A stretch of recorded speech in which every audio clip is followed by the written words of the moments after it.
bienvenue sur Licorne le podcast. Je suis Hello, podcast manager, mais avant tout entrepreneur. Ici, je te partage mon quotidien et tout ça sans bullshit, vraiment, parce que y en a marre des langues de bois. Si t'aimes l'humour de beauf, les blagues carambars et les gros mots, bienvenue, let's go!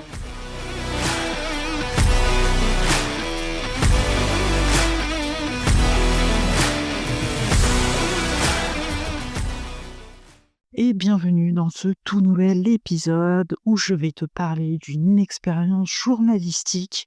Je le fais à chaud parce que c'est un truc qui s'est passé là ces derniers jours et notamment aujourd'hui en tout cas pour l'interview.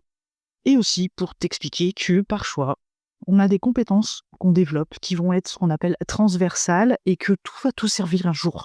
Alors la trigonométrie ne m'a jamais servi dans ma vie. C'est les trucs qu'on apprend en mathématiques où moi j'ai vite été très perdue. Mais en tout cas, le fait d'interviewer des gens ici dans le podcast m'a servi là aujourd'hui avec la trouille au ventre. T'imagines même pas à quel point, parce que pour moi il y a une grosse différence d'interviewer des gens que je connais et que je côtoie et avec qui je me sens à l'aise. Il y a eu aussi un cap quand j'ai dû interviewer des gens de ma commune, des présidents d'asso. Alors ça n'est pas... Mais tu me diras, c'est bon, écoute, eux ils te voient comme un professionnel du journalisme, alors que toi tu n'es pas journaliste pro, donc autant te dire que tu te mets quand même la pression, c'est comme ça, écoute. Et aujourd'hui, ou en tout cas ces derniers jours, j'ai eu la chance, par le biais de relations et d'opportunités saisies, d'interviewer quelqu'un qui est en tout cas dans son milieu assez connu, qui peut-être toi-même tu l'as vu à la télé. Truc de fou, le truc de fou. Je te raconte un petit peu l'histoire, on va faire du teasing, je vais pas te livrer comme ça là. Mais on va parler d'interview et donc de compétences transversales. L'histoire commence avec les vœux du maire chez moi, truc, classique, où je me suis rendue pour accompagner ma collègue qui travaille sur la même commune que moi. Et en fait, elle me dit, écoute, on a une très grosse association, nous, ici, avec quelqu'un qui fabrique des orgues, qui les répare. Ils accompagnent des musiciens, ils aident. Voilà, donc j'ai appris le soir des vœux du maire parce que la présidente de cette association qui s'appelle les Rencontres artistiques de Bel-Air, tu pourras aller chercher. Donc c'est beaucoup de musique classique, donc c'est pour ça que c'était pas trop mon kiff de base, parce que je suis pas musique classique. Mais ils ont permis d'aider à l'achat d'un archet pour quelqu'un, un violoniste qui est quand même relativement connu puisque c'est Renaud Capuçon. Bon, écoute, je ne le connais pas plus que ça, mais je sais qu'il est connu. Et donc, de fil en aiguille, à cette soirée des vœux du maire, je discute avec la présidente des Rencontres de Bel-Air, qui m'explique que, effectivement, dans la salle, l'espace culturel qu'on a nous, qui est une salle de concert, vont se produire 2 artistes, dont un des 2 qui a été l'accordéoniste qui est passé aux Jeux Olympiques de Paris, qui a fait la cérémonie d'ouverture.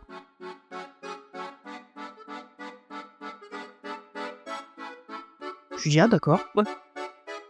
Oui, tu vois à quel point je suis nulle en musique. Tu sais, moi, sortie du hard rock, AC/DC, U2, Muse, Elvis Presley, Marvin Gaye, enfin, tu vois, que des trucs d'anciens, quoi.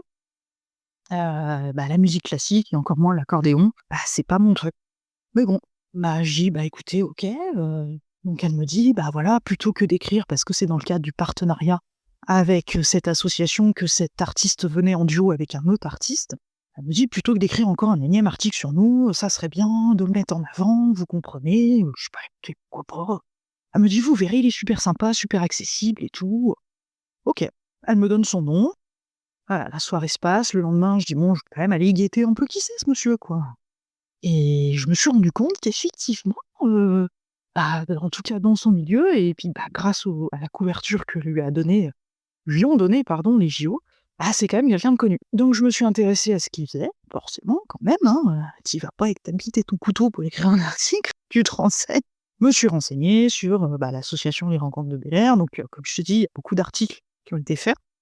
Ma collègue m'en a parlé aussi parce qu'elle les connaît très bien, renseignée sur cet artiste, son site internet, tout ça, et puis je dis on m'a dit il est super accessible, je vais sur son site internet, je vais bien trouver un formulaire de contact, quelque chose pour avoir contact avec lui.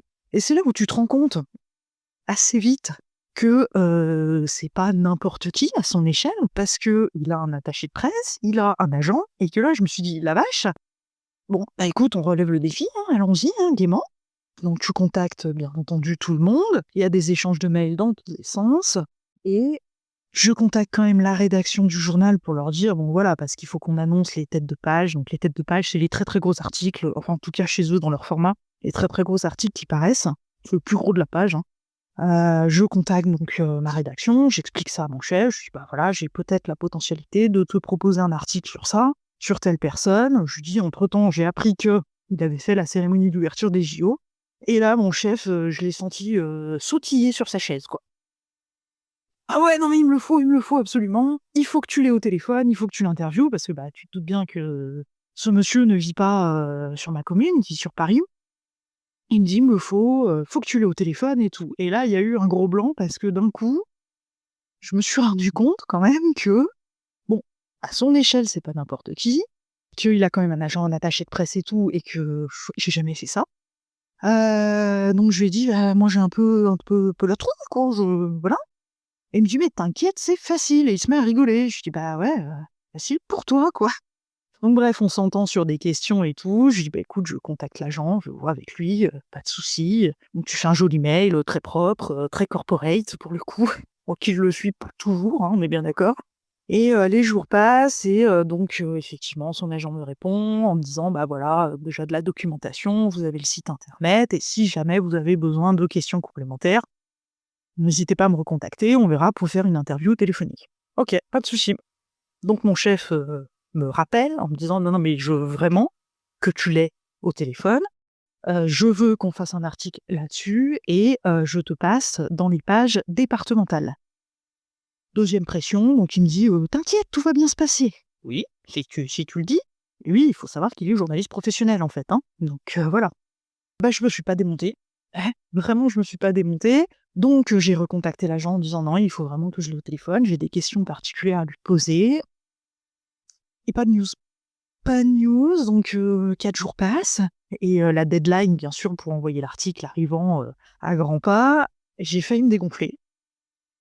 Ouais, ouais, ouais, je te l'avoue ici. Mais j'ai failli me dégonfler, donc tu vois, là, au moment où j'enregistre cet épisode, c'était ce matin, j'ai recontacté l'agent et là, je l'ai appelé.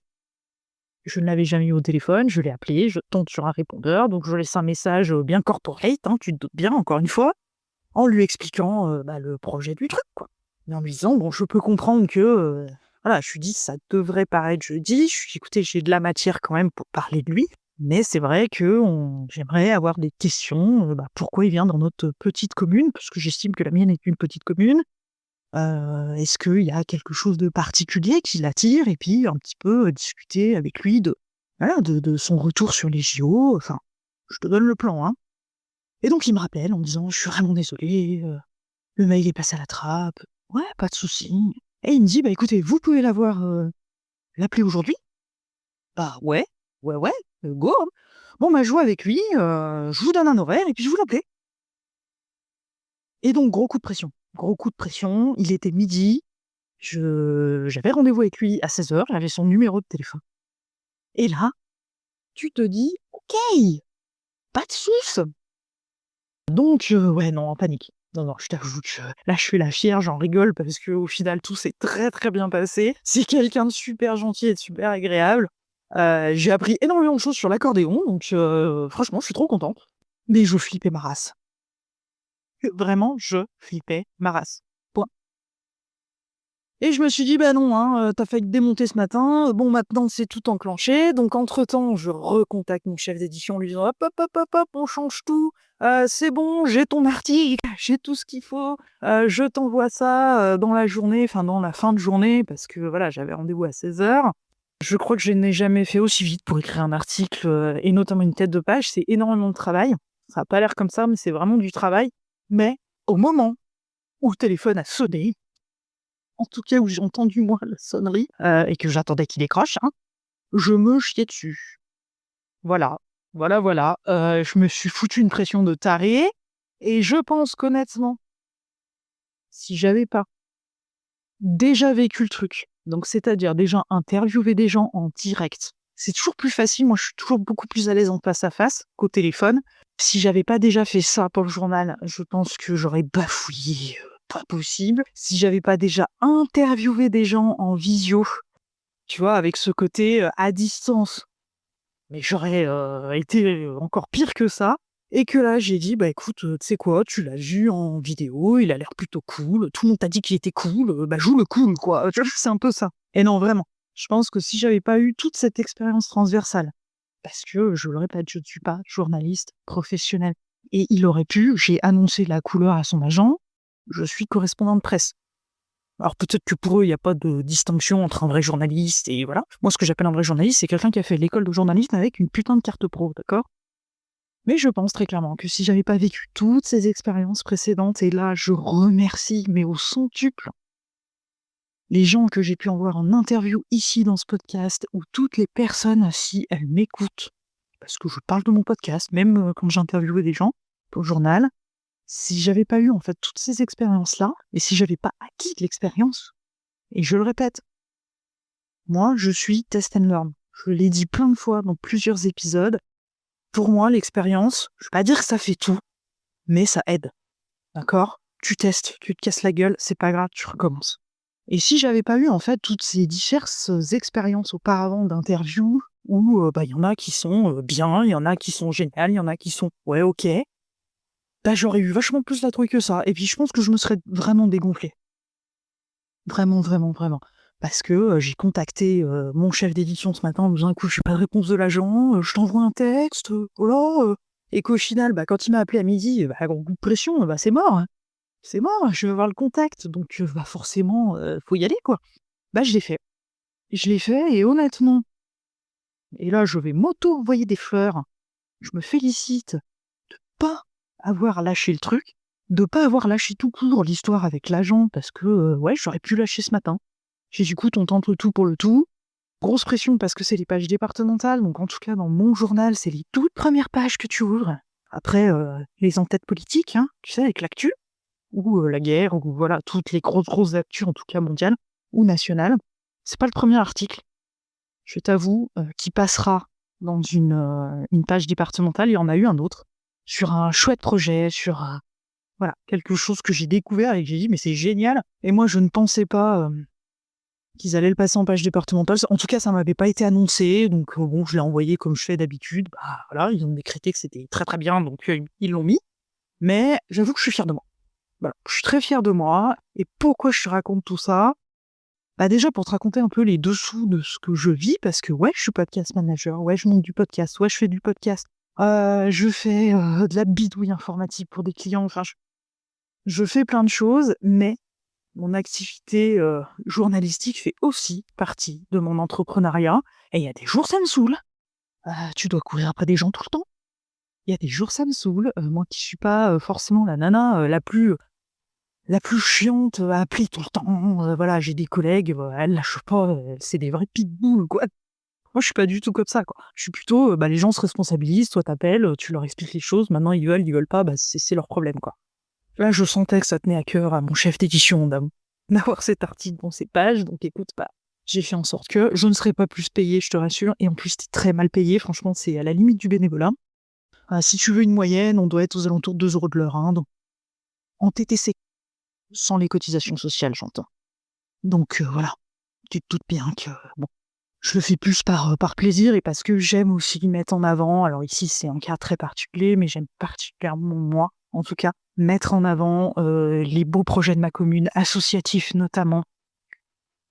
Même des choses qui sont faites par la municipalité et qui aident des seniors, qui aident des enfants en difficulté, ça c'est vraiment mon gros dada. Donc c'est pour ça que je reste. Sinon j'aurais lâché depuis un moment, je pense. Mais c'est pour te dire, tout ce que je t'ai raconté là, bon, te montrer, comme je te disais, un petit peu les dessous, des choses et comment on peut les vivre et un peu pour, voilà, pour attiser ta curiosité sur ce que je fais et puis, pour montrer un peu de perso, accessoirement, de perso pro quoi, mais du perso et aussi, bah, pour te montrer que, tu tout le temps. Alors je te répète, hein, comme je l'ai dit au début, la trigo ne m'a jamais servi les gars. Mais il y a d'autres trucs qui m'ont servi. Parce qu'aujourd'hui, pourquoi, je suis entre guillemets et je dis bien entre guillemets parce que je t'ai dit, que je me suis chiée dessus. Entre guillemets, à l'aise, en tout cas à l'oral, c'est parce que j'ai l'habitude de parler toute seule dans mon micro. Et les premières fois, t'as l'impression de passer pour un con. Mais tu le fais. J'ai pas lâché. Je suis à l'aise, tout en ayant la peur au ventre, parce que j'ai déjà interviewé des gens, que j'ai développé des compétences, et que même mes compétences managériales et en tout cas relationnelles me servent pour ça. Que ça soit du podcast, que ça soit les discussions que je peux avoir en DM sur Insta, ou sur tout autre réseau social, on s'entend, que ça soit pour les interviews que je fais pour le journal ou pour mon podcast, les interviews que je fais chez d'autres, parce que ça m'arrive d'être interviewé, et c'est pour te montrer qu'en fait, on apprend tous les jours, qu'on s'en rend pas compte, mais on développe des compétences, et c'est important de regarder dans le rétro.